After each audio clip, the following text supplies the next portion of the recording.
I'm Aryeh Schwartz, along with my co-hosts, Rachel Galligan and Gabe Ibrahim, and welcome to the Winsidr show, where it's all about the W. Today, we're talking free agency grades part 2.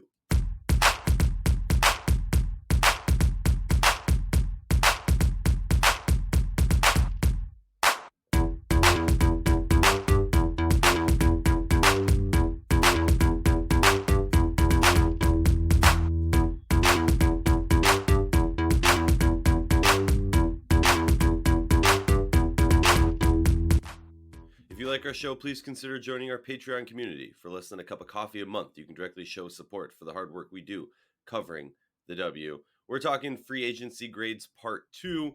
Obviously, you listened to our last episode because no one missed it.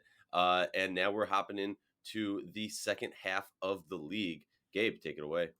Thanks, Aryeh. So I think two things need to be laid out before we get into the discussion. Like I said in part one, like I said in the article, the way these grades were given were determining what a team's goals are and then figuring out how much closer they got to those goals with their moves that they made in this free agency period. So most of the time, the team's goal is to win the 2020 WNBA championship.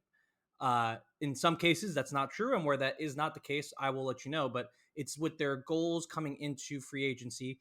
Did they complete them? And how did they deal with the circumstances of this free agency period? That's where their grade comes from. And then as far as my cap space numbers, they come from my own projections using a bunch of different resources that we have out there for cap figures like Hypo Soups, Spotrac, a few other people that are reporting numbers. Really appreciate that. That all goes into my spreadsheet, and then I look at it as to how cap space is looking at this exact moment with contracts that are signed and some assumptions baked in for draft picks, for example, where I know a team's going to keep a draft pick. Like will come to New York in their cap projections, the first overall pick is projected into their cap despite that player not being there. So that's how I view cap space. That's where the grades come from. So we will start with the Los Angeles Sparks. So the Sparks, in my opinion, had the best free agency period of any team, and they get an A because their goal was to win the 2020 championship. I think the first priority that they needed to accomplish was re-signing Chelsea Gray. They did that. She signed a 1-year max. Next year, she'll be eligible for the Supermax. They got Christy Tolliver from Washington in a somewhat shocking move. Signed her to a 3-year max, which I took off points because Tolliver is a little bit older, but she really had her best year last year, and she hasn't slowed. She hasn't slowed down. She's just getting a little older. And then they also brought in Brittany Sykes, Marie Gulich for Kalani Brown, which I thought was an amazing trade that we've talked about on this podcast. I love Brittany Sykes. I think she brings a lot. She will need to get paid next year, but again, goal is to win a championship this year, and she's really going to help them. And then they brought back Tierra Ruffin-Pratt. And then the coup de grace was bringing over Simone Augustus from Minnesota, and kind of a shocker move that, even if Simone isn't the Simone we know, if she has anything left in the tank, she's going to really help this team coming off the bench, I believe. So that was their acquisitions. Their departures were Alana Beard retiring. She struggled to stay on the court last year. Great to see her, go out and enjoy the next phase of her life. But for Los Angeles, that's definitely a big loss. They lost Alexis Jones and Marina Mayberry.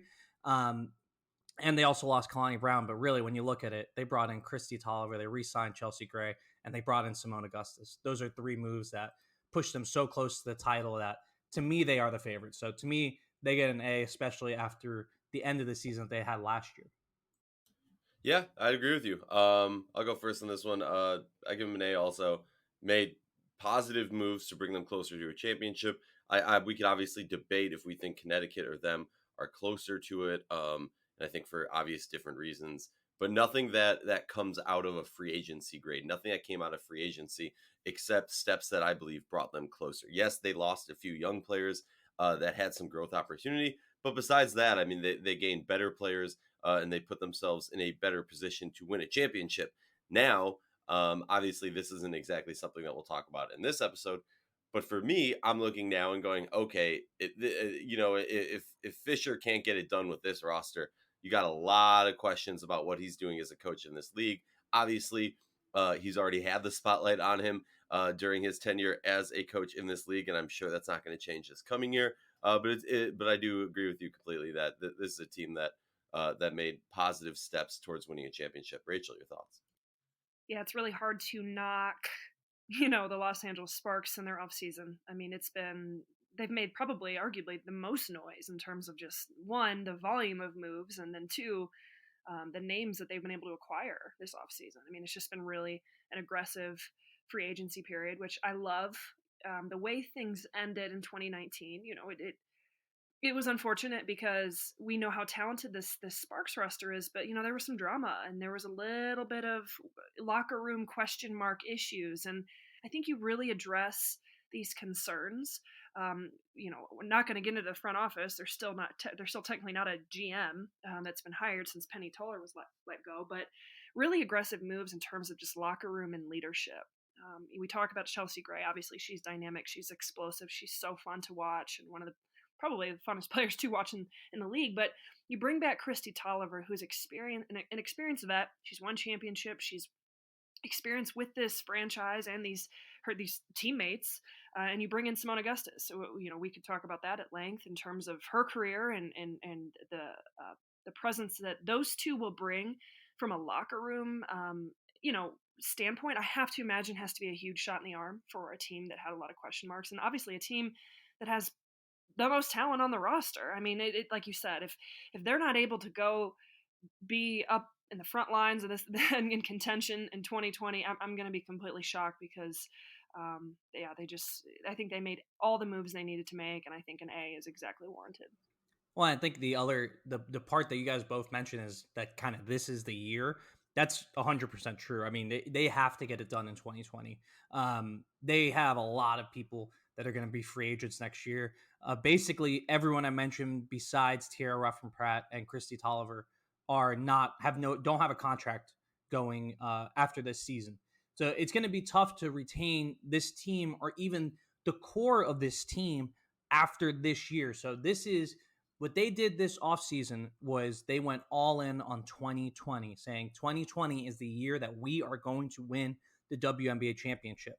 If they do not win the WNBA championship or get close, I mean, I think if you get to the finals and you lose, how much can you say, well, we didn't make the right moves? But if they don't get close and if they are kind of the team that was up and down from last year, then I think we look back on this offseason and say, wow, maybe this wasn't the right moves. Maybe they weren't so ready to go in for a championship, and they gave away a lot of their young players. So this is a really big bet on 2020. For me, that's a positive sign because as a front office, I think when you have a chance to win a title, you have to go after that title. These chances don't come by they only come by rarely. So you got to go all in when you can. And they went all in. So, next off season, we could be having a different discussion at this time. But for now, this is such a huge win for them. All right, let's move on to the Minnesota Lynx, Gabe. All right, Minnesota. So we were glowingly positive about LA. Unfortunately, we have to be glowingly negative. I guess glowingly is not the right term there. About Minnesota, I gave them a D. I probably came off a little bit harsher than I wanted to because I was watching that Instagram video of Simone being really upset that she left Minnesota. So I may have been a little harsh in my writing, but I stand the grade is what I think they deserve. They get a D. Their goal coming into this offseason was to win the 2020 championship. And we know that because they went after some really, really big stars. They went after Skylar Diggins-Smith. They went after Christy Tolliver. They went after DeWanna Bonner and then decided, well, the price to pay for those stars was just too much. And, that I think that's a fine calculation to make. I think that's definitely something that's valid, especially when you consider the roster construction of this team trends more towards building around Nafisa Collier and their younger players rather than trying to go for that title. So, but they came in with the goal of trying for that 2020 title. And then after not getting those players, they lost the best or at least the most important player in franchise history in Simone Augustus. She didn't want to leave. Her feelings were hurt. It's just not something that you ever want to happen as a team, especially when you have that star that defines you. And these things are so fickle with free agents that it's tough. It's tough to navigate. But it is a failure, I think, to lose someone like Simone, especially when you didn't really do anything to replace her or use that cap space to make the team better. I mean, Rachel Banham's a good player. Well, Rachel Banham can be a good player. Last year, she really struggled. But they brought her over and it cost them a 2021 second round pick and $203,000 in cap space that it's not protected, but you're expecting her to be on the team for those 2 years, or else why would they bring her in? So to me, that's also a negative. They let Danielle Robinson go, which is pretty neutral once you realize that this team is not a 2020 contender, especially given Robinson struggles over the past couple of years um, in Minnesota. But they did some good things. So they brought back Chechi Zandalasini, who to me is going to be a star. Maybe not next year, but hopefully in the future, if she can stay in the W and get the minutes that she needs, I think she can be an offensive star. I think she can do so much for this offense and really open them up in ways that they needed last year. And they did save cap space for next year. It's not the sort of gobs of cap space that you think of when you think of teams like bringing in like 3 or 4 big free agents, but they can get up to a lot of cap space to bring in free agents and get an idea of what this team is going to be after working with Chechi and Fee and Lexi Brown and Jessica Shepard and seeing how all those pieces fit. They'll have a better idea next year to go after some free agents. So they get some points for saving the cap space, big points for bringing back Zandalasini. But to me, it's still a D. I mean, when you lose a player like Simone Augustus and you don't get anyone better or any sort of replacement, that's just to me, it's just a failure. Yeah, no, I agree. I'm not gonna get in my feelings or go too deep in this one. The only positive move in my mind was CC Zandalasini, aka Zandy. Yeah, I like that. That's the only. Everything else was kind of just like we have to fill roster spots. Like I'm not trying to hate on Rachel Banham. She's got a lot to prove. They lost their on court coach, and it's just gonna be I mean the only argument that they deserve a better grade is if you're going to say because they tried to get these other players, or because at a certain point they decided that the best way to get the 2020 championship would be just kind of going all in the current roster and hoping that your players grow. Not that I see that happening, but so D for me also. Rachel? Yeah, I have nothing to argue against anything you guys have said, so I'm not going to be too long-winded with this. I do think a win for Minnesota in the offseason was the hiring of Katie Smith. I think that's a great yes, good point. Good staff. point. Yeah, I think that's a great addition to the staff. That's a great fit. I'm excited to see what she brings to the table. A lot of question marks with Rachel Banham for me, and maybe it's just something in terms of just fit and opportunity. I think it's a great move for her. She's going to get an opportunity in Minnesota, back home. Like the move itself is exciting. That's a player that coming out of NCAA had a big name, has a big following of fans, and so from that perspective, I think it's a win. But from a playing perspective, she has a lot to prove. I think it's a great opportunity for her, and hopefully she gets a chance to really shine in that system. But I agree, Zandalasini is the future of this league if she can stay in it and stay happy with what she's doing. But the loss of Simone Augustus was really sad. Just a sad situation. I think probably across the board, I could probably speak for both parties involved. So I give him a D. Really nothing else to say besides that. Yeah, and again, this is another thing. Just like what I said with the Sparks, we could come back here next February, and Minnesota signed 3 of the biggest free agents, and Nafisa Collier is an MVP, and Chechi Zandalasini is all WNBA or all improved or something. And we have a much different tone. But I think for what they were trying to accomplish coming into the free agency period, they weren't able to do it. And I think that's not something that's that debatable at this point. But I think it'll be fine in Minnesota in the long term. All right, moving on. We're gonna move to New York. New York for me got a C plus. And what I said was, their grade is still incomplete. They have the Tina Charles situation.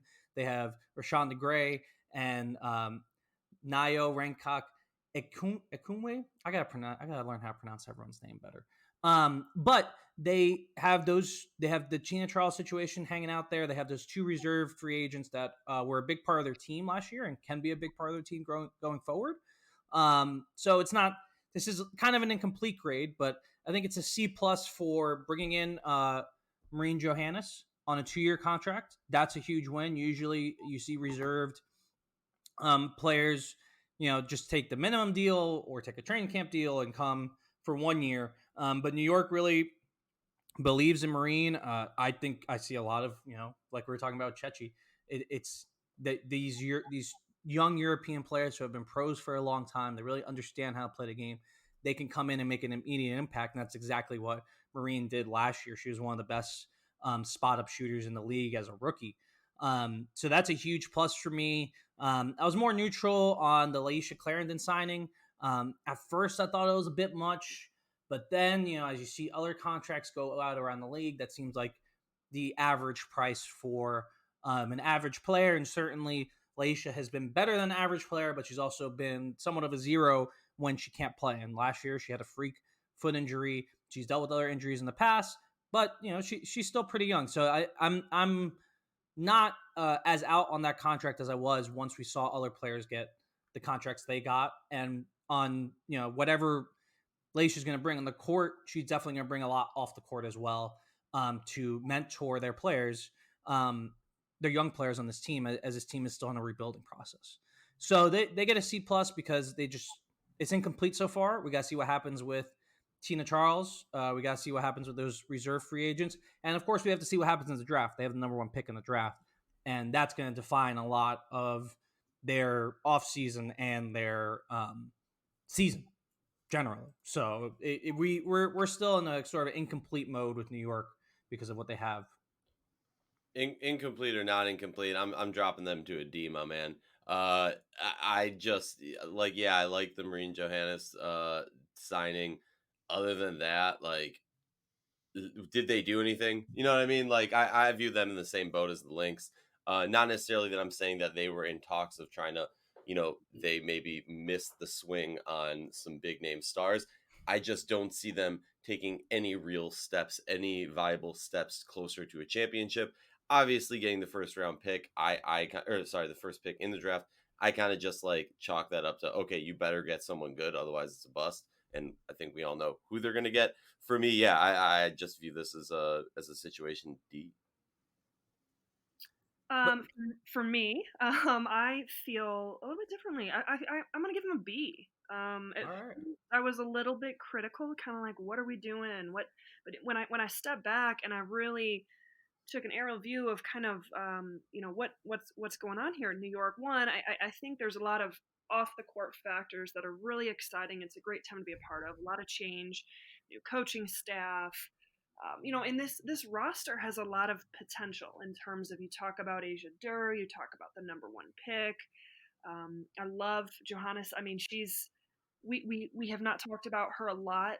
We kind of talked about her a lot towards the end of the season last year, but she does some things that nobody else can do in this league, in my opinion. And maybe that's just the international lover in me, but I really, really love her. I mean, I think that re-signing within itself was a huge win. And I just see so much potential in her. And honestly, Clarendon, I mean, I've been kind of hard on her, but it's kind of the same thing with Bantam. It's like an opportunity. And where is your experience, and where is the type of player you are mentally between your ears needed? And it's a perfect fit in New York with, it's obvious that they're going to go a very young route. At least that's kind of the perception I'm getting with some of the first round pick, and kind of building around Durr and some of these younger players that they're going to build around. So bring in a veteran and an on court general and a leader that can really help guide and lead this team on and off the court and the locker room. All those things are huge, and she's one of the best in the WNBA about that. So that's a huge win within itself. Bria Hartley, I think that was a good decision for both parties. Probably really exciting for her to get a new opportunity, and felt like it was kind of stale there with the Liberty. So I kind of like that decision to not re-sign her. But still huge question mark with Tina Charles. I mean, obviously that's the elephant in the room. Lots of trade talk with her, but nothing has been able to be set in stone. I don't know if it's going to be something like, the Liz Cambage situation where we were really, really late into, the free agency season when we finally got that deal done. But it's entirely possible that she stays in New York. It's entirely possible that she's traded.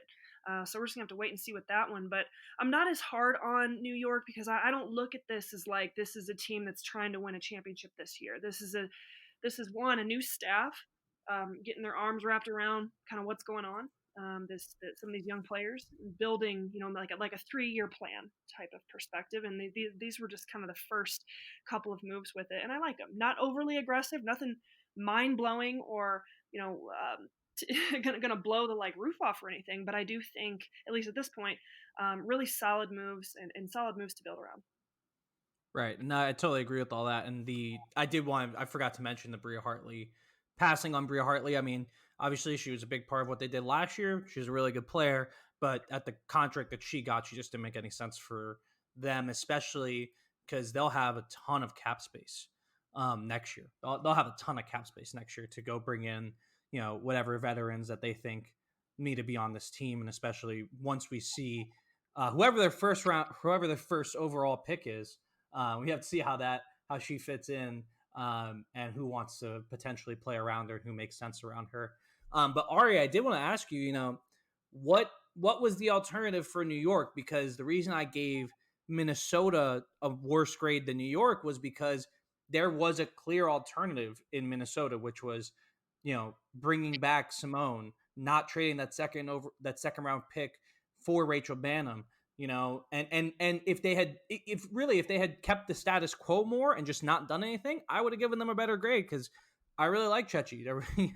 I really like I'd really like their young core, but they lost a piece of themselves in New York. That hasn't happened yet, and I think losing Tina Charles would be very different than losing Simone Augustus because they're probably going to get something back for Tina that's valuable for their future. So to me, I just want to know what you thought was some of the other moves they could have made to get a better grade.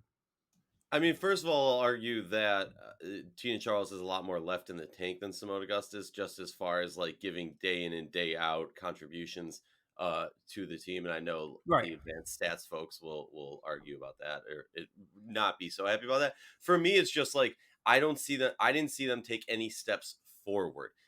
Something that I was always really hard on Katie Smith, which Rachel, I do agree that it's a great signing for Minnesota to get her back in the blue and green. But I do think that, in the same way I was hard on Katie Smith, I'm going to be hard on Walt and on Jonathan, where it's just, it boils down to me, are you taking steps to get closer to a championship this coming season? And I don't think they did.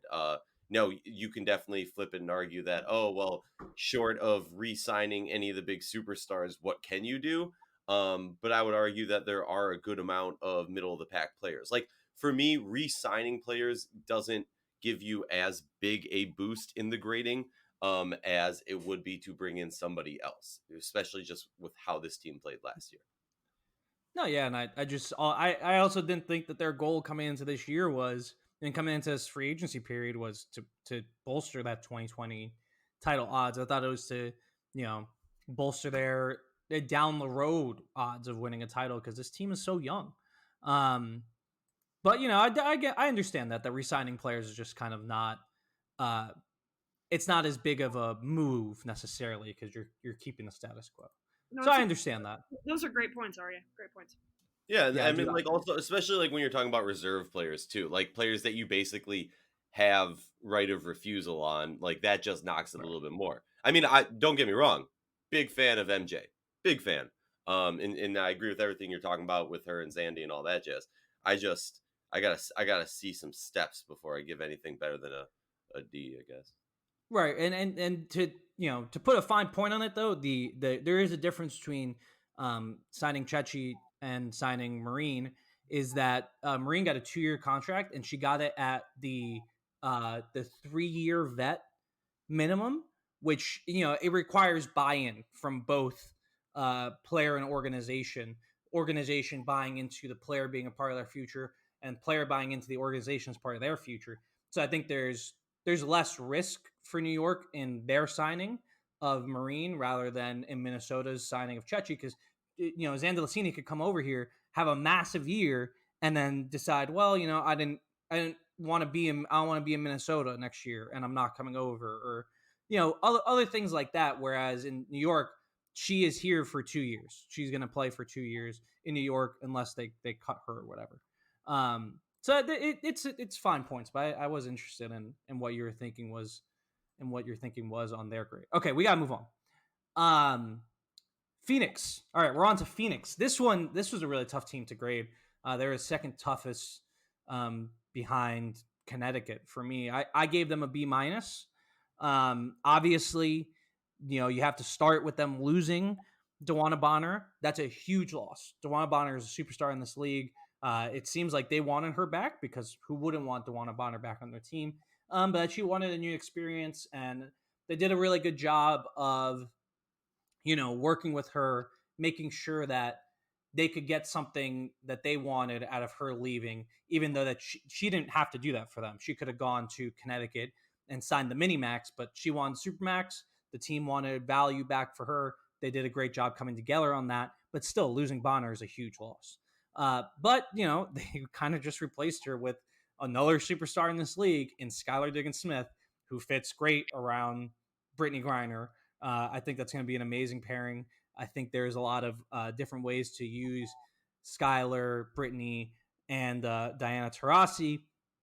And they also get huge points for bringing back Griner on a 3-year supermax. There was some fear that she may not come back. She had made some comments after last year that kind of indicated that she was a little upset with the WNBA, but she's not upset with the Phoenix Mercury, which is great for them. She'll be there for the next 3 years.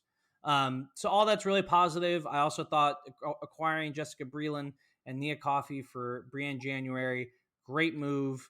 I thought losing Leilani Mitchell stings. So if we're just doing those things, we're just talking about that, this grade may be a little bit higher. The big thing I took points off for was giving Bria Hartley a max deal. Not for signing Bria Hartley. I like Bria Hartley. Bria Hartley could fit really well into this team. She's a really good player, and I think she's going to get better too. But to sign her to a 3-year protected max deal is what you give to a star. And up to this point, Bria Hartley has not been a star in this league. Maybe they see something that's a little different in her than we see, but she hasn't been a star yet, and they gave her star money. And going forward, depending on what happens with Diana Taurasi, who's in the last year of her contract, they're going to have a really, really tough time if finding another star if Bria Hartley is not that 3rd or 4th star on this team. And she doesn't have to be, someone who's scoring 20 points a night. She has to be someone who's giving really solid minutes. And when I'm saying really solid, I'm talking about, championship level minutes from a player who has yet to show that. So I think it was a big overpay. I think it really is going to hamstring them going down the line in the future. I think it's going to cost them a lot as far as bringing in new players. And it cost them a lot this year as far as having a very strong bench. Nia Coffey right now is their most proven bench player, depending on how you feel about Kia Vaughn, who did not play last year. And they just really have a thin bench, and it's something that's going to come up in the regular season, less so in the playoffs, and they'll make the playoffs probably. So it's just they really went all in on Skylar Diggins-Smith, but they don't have a bench. They don't really have a great plan for the future, and I don't think that this team can win the title this year. So it's a little different than what LA did going all in than what Phoenix did going all in. So I gave them a B minus. Still a positive offseason. If you can lose to DeWanna Bonner and arguably not get that much worse, that's a big win. But it's a B minus because they've hamstringed their flexibility going forward. Yeah, that's an interesting point, and I agree. They're similar to Connecticut, where it's just confusing because at any given time you could have kind of stopped the clock and said, okay, what's their grade now? And then 10 minutes later, a week later, it's completely different. So how do we go about deciding, what this grade is? Are we basing it on, comparing it to last year's team? Are we basing it on, okay, what's the makeup of the league now? And are they better equipped for that? For me, honestly, the hardest thing and for this one is spacing with the Phoenix Mercury has always been my biggest question mark on this team. And not giving Dwana Bonner the ability to kind of just free for all in the same ways that we've seen Candace Parker have that ability. Same with Brianna Stewart, same with Elena Deladon. So I think to a degree this is going to be better. So I've been a little negative this episode. I'm gonna go positive here, and I'm gonna go B plus on this one. All right. I think we're all in that B range. I'm going to give it a solid B. Um, you guys have excellent takes on kind of this whole thing, so I don't want to be too long-winded with it, but it is a little bit confusing. Obviously, losing Dwana Bonner sucks. That really, really, really sucks in terms of this team and what we've become accustomed to seeing, and how we project them, if they're all healthy and back, and talking about Tarazi returning with the whole dynamic, that no longer exists anymore. But if there could be a better piece to add to this team, I really don't think there is. So the signing of Skylar Diggins-Smith was incredible. That was exciting. I think it was a great fit. I'm really excited to see the dynamic, of all of those big three pieces. I think they answered the question of losing Bonner fairly well, about as well as you could. You can never truly replace a Dwana Bonner and what she brought to the floor, on both ends of the floor, because of just the player that she is. But you answered that question with Jessica Brillen, who has shown at moments in this league to be like a really consistent, steady player. I mean, I don't know how much longer she has left. But man, I mean, Atlanta's first year when Nikki Collin was there, I mean, Breland was a huge reason they had their success. So she's very experienced. I think she knows how to play well with a player like Griner. I think you answer that question with a younger player, Nia Coffey, who brings some versatility to that position as well. So a little bit of patchwork there, in terms of how does this look from that 3-4 perspective while playing alongside Griner. And you help a little bit with the youth and Nia Coffey. Brianne January, I really loved her on Phoenix. I'm really high on her. I think she did a tremendous job last year, leading this team. So I do think that hurts like a little bit, but obviously, it's going to be completely overshadowed, and should be, by Skylar Diggins-Smith and Bria Hartley. Gabe, you said it perfectly. That the money that Bria Hartley got, I mean, damn, she got paid, and I'm really happy for her. That's awesome. Good for her. Yeah, I mean, it really shows, that they really see something in her, which I think is incredible. And I think we've all seen it in some point or another in her career. But do we have these question marks because just what she's shown with New York? So that's a huge question mark to me. Kind of how does Phoenix view her? How do they plan on playing her? What does that look like? It is a huge one for me, and I think a lot rests on her shoulders with a contract like that.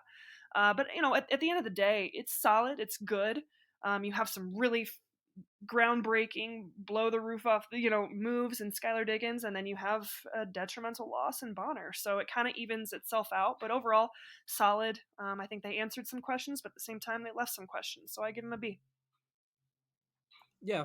No, and I think on the Bonner thing, it's like, well, how much can we really take away from them if they offered her the supermax, and they seemingly did.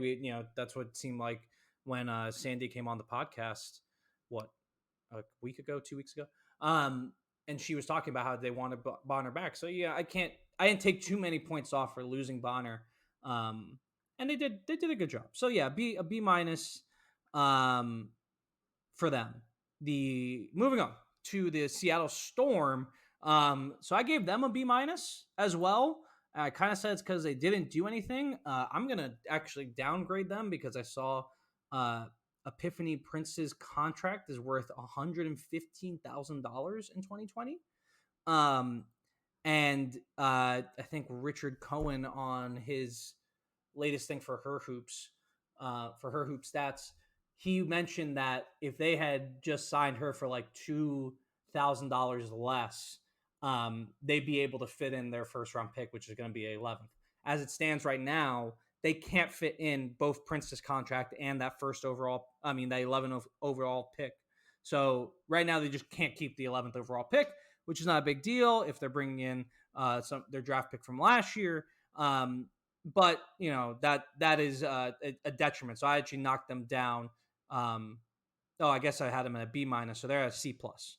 They get a C plus. But the two big things they did was bringing back Brianna Stewart, 2-year max deal, so she can be eligible for the super max after her 5th year of service, which would be in 2021. They also brought back Sue Bird, who on a 1-year super max, which great, that's awesome. Again, I think what we were talking about earlier is that resignings don't necessarily move the needle as much because you're maintaining the status quo. The one move that they did make was essentially swapping Morgan Tuck out for Kalina Mosqueda Lewis. They sent KML to Connecticut for a 2021 first, and they got Morgan Tuck for about 4 spots in the draft. They traded from 7th to 11th. So overall, they did some good stuff. I think that Prince contract is crazy. It's a lot, but it's not damning because they could cut her. So we'll see. We'll see what happens with their first round pick and what happens in training camp. But bringing back Brianna Stewart, bringing back Sue Bird, you can run it back, and I'd still feel very confident in this team competing for a title. Well, they're an interesting one in their own way because, last year I think you can almost chalk that up to not even a season for them, and somehow they played remarkably and were able to make the playoffs. But you bring back Sue Bird healthy, you bring back Stewie healthy. Obviously, those are steps closer, like you said, and like I said, we're not necessarily moving the needle with re-signings. So for them, like honestly, I'm giving them a C because I'm pretty jury out on the whole KML and the whole signing of Morgan Tuck or trade for Morgan Tuck. Like I'm more in the KML band, so I'm a little bit, I don't want to give them any positivity for that. I'm still out on that. But yeah, no, I just feel like you basically the bigger thing that happened to them this offseason is healthiness versus doing some big free agency moves. And there's something to be said for that. I mean, like right before they were unhealthy, they were the defending champs that everybody kind of anticipated and expected to run it back. So yeah, I'm rolling with them with like a C, I guess. I'm gonna give them a B. I'm just like throwing out B's left and right today, apparently. But the Storm didn't have to make any crazy moves, in my opinion. I mean, it was a matter of health last year and just getting back your franchise players. I love the acquisition of Morgan Tuck. I think that's a great fit. She has Seattle Storm written all over her. So I think that was a really good sign. She brings a ton of interior presence, but versatility, playing alongside. That Storm roster I think is really solid, but it doesn't need to be anything crazy. I guess I didn't really expect it to be. I mean, I don't like if we were to sit here and say, what does Seattle need to do to get closer to a championship in 2020? Well, that's getting Brianna Stewart and Sue Bird back. So putting really solid pieces around them and keeping that core and players who are skilled and bought in and those pieces that just fit it's about managing it at this point. Maybe I'm being a little too generous because we all are talking about just really aggressive moves, but I think they did what they had to do. I give them a B. Yeah, it's interesting. Actually, once we do Washington, I do kind of want to talk about how our grading, because I think a lot of it we have like very similar views on the moves themselves, but our grades are different. But let's finish up. Let's finish up with Washington. REA and I's home based team, the champs. I gave them a C minus because look, all right. So the good parts were they resigned Elena Deladon for a 4-year supermax. That is by far the biggest move of their offseason. It was not unexpected by any means. It was not something that people didn't see coming, but it's still nice to have her back and locked in for 4 years. They brought in Leilani Mitchell on a pretty team-friendly contract, $127 1,000 in 2020, 123,500 in 2021, which allows them a little bit more space to re-sign a bunch of players that are going to be free agents next year. Now the bad. The bad was losing Christy Tolliver, as we mentioned at the top. For as good of an acquisition as that was for LA, it's as bad for Washington. I think she did a lot for that team last year, and it wasn't just her shot creation, it wasn't just her shot making, it wasn't just the fact that she was a big part of the chemistry, but she was someone who, when the team needed a big play, they turned to Christy.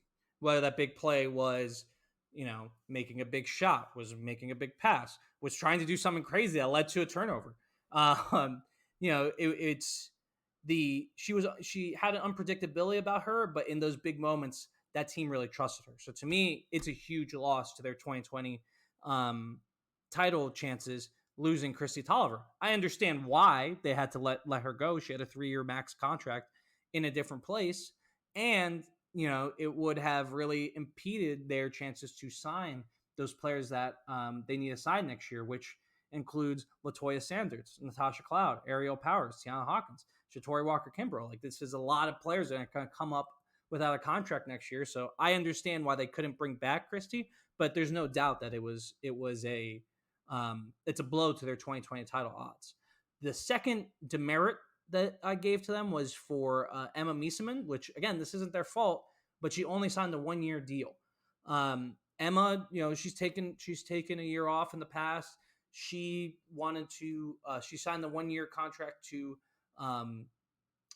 just see how everything's going next year after this season.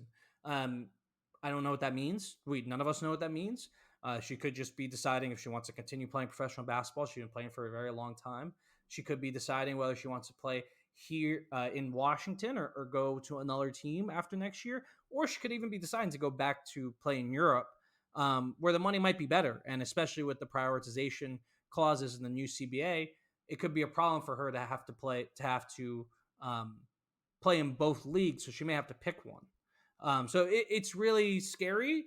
That's not necessarily Mystic's fault, but it is a knock on their offseason. So they get a C-. I think they got worse, but they dealt with the situation as best they could. I think that it was overall not bad decision making. It was just the circumstances were not great for them, and we'll have to really see what happens going into next year. But they still have a chance to win the title as long as the ETD's healthy. That's true for every year. Yeah, no, I agree with you. It's an interesting one, like we talked about with a variety of other teams, where it's like at any point, at what point are we saying from this point forward, whatever. I'm I've been historically negative on the Mystics, and I'm gonna flip that script today and give them a B. I'm gonna pull a Rachel and throw a B out, only because, like, all right, yeah, Tolliver leaving, I don't like the idea of giving her that amount of money that LA did. Even if they could have. But I really like the signing of Leilani. I think it kind of like, me, Rachel and I have been extremely vocal about our issues with Christy Tolliver. Mm-hmm. She has a huge positive side. She has a negative side too that a lot of people don't like talk about unless her name is Rachel Galligan or Aryeh Schwartz. That being said, I do like the adding of Leilani. I think it's going to open up and speed this team up a little bit. I'm just excited to see how Deladon and Emma can kind of keep up with the speed that this team is about to have. Yeah, I mean, I think C- is a little harsh. I'm going to give them a C+. I don't think this is a team you have to do a ton with. Obviously, you think about a name like Christy Tolliver, and I'm not trying to take anything away from Christy Tolliver. I think she's a phenomenal athlete. I've loved watching her play for a very long time. It's just the dynamics sometimes and the shot selection with this roster. It was high risk, high reward. It just, for whatever reason, Aryeh and I have been kind of critical. You live and die in certain scenarios with some of those shots, and it was like you almost felt like you could kind of get shot out of the game a little bit, and you saw at times maybe frustrations with teammates. I could be completely making that up. It's just kind of a feel. It's hard for me to put into words. So I'm not as upset with Christy Tolliver going to LA. I think it's phenomenal. As you are, Gabe, I think that was a lot harder on you than it was anyone else. Obviously Elena Deladon's health is something that is the most important aspect here. And we talk about the progression of Emma Miesemann and kind of the player that she is becoming. I love Leilani Mitchell, huge loss for Phoenix. And she has really proven to be kind of a little spark plug, that really buys into systems, extremely fun to watch and plays well with other players in this league. So I think that does kind of patch that up quite a bit. Losing a player with the experience and the IQ of Christy Tolliver is not going to happen, but you can kind of patch that up with something a little bit different. And I like this. I think we have to talk about Washington and this high octane offense, and they're going to be in the conversation of repeating just because of what this team is and the superstars that are on it. So I'm not as critical on their off season as kind of this is. I give them a C+. No huge moves, but all good moves. And I think that at the end of the day, the loss of Christy Tolliver is a win-win for both parties. Yeah. I don't know about win-win. I think because it's actually interesting because Coach T somewhere had mentioned that they were actually targeting Mitchell before they lost Tolliver. So it wasn't necessarily a replacement move. Obviously, I'm really high on Christy Tolliver. I actually had put in an offer for a jersey on eBay before free agency started, and then like 2 days um, after Tolliver left, that offer for a Christy Tolliver Mystics jersey came through and was accepted, and then I had to buy the jersey. And now I have a Christy Tolliver Mystics jersey, finally, 3 days after she left the team.